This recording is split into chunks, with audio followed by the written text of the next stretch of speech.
ও মিত্রাদি কি করছো এক মন দিয়ে ভিডিওর দিকে তাকাও। আরে দেখতে পাচ্ছিস তো ড্রয়িং করছি আমি, পেপার কাটিংটা করে ফেলেছি, কিন্তু এবার তো পেপার দিয়ে কাপড়টাকে কাটিং করতে হবে, তাই না? সেই জন্য এই ড্রয়িংটাকে মাপে বসিয়ে, এই যে এই কাপড়টা ভালো হবে তো রে? হ্যাঁ কাপড়টা ভালো সুতির লাগছে। আছে বল।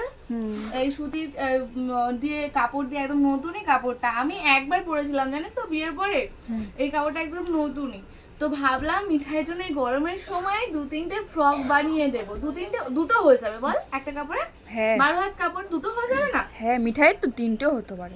হতে পারে, কারণ কারণ ঘেরটা একটু যদি আমি সেরকম ভাবে দিই তো সেই হিসাবে কাপড়টা লাগবে। হুম, তো ম্যাম আমাদের একটা ড্রয়িং করিয়েছিল, সেটা আগে আমি কমপ্লিট করব, তারপরে নিজের মতো করে আবার একটা ফ্রক বানাবো। তাই কাটিং করতে বসেছি। আজকে তো সারাদিন মাসিরা ছিল, সেই জন্য আমি সময় দিতে পারিনি, তাই সন্ধে হতে তোকে ডেকে দুজন মিলে বসেছি। হুম। আমার আগেরবারের ফ্রকটা দেখেছো তো, তোমরা অনেক ভালোবাসা দিয়েছিলে। এবার আমি মন দিয়ে কাজ করবো, সেলাইটাকে এত মানে ভালোবেসে কাজটা করবো যাতে আমি অনেক কিছু শিখে যাই। তো এই জন্য কাটিং করার জন্য সব মাল মেডিসিন নিয়ে বসেছি, কাপড়টাকে কাটিং করে কালকে ম্যামের কাছে গিয়ে দেখাবো। নাহলে ম্যাম আর নতুন কিছু আমাদেরকে দেখাবে না। ম্যাম বলেই দিয়েছে যতক্ষণ না আগের জিনিসটা আমরা কমপ্লিট করে ম্যামের কাছে প্রেজেন্ট করব, আমাদের নতুন কিছু করাবে না। তাই কষ্ট হচ্ছে, সারাটা দিন যা জার্নি আছে, তারপরেও আমি বসেছি ড্রয়িং করতে।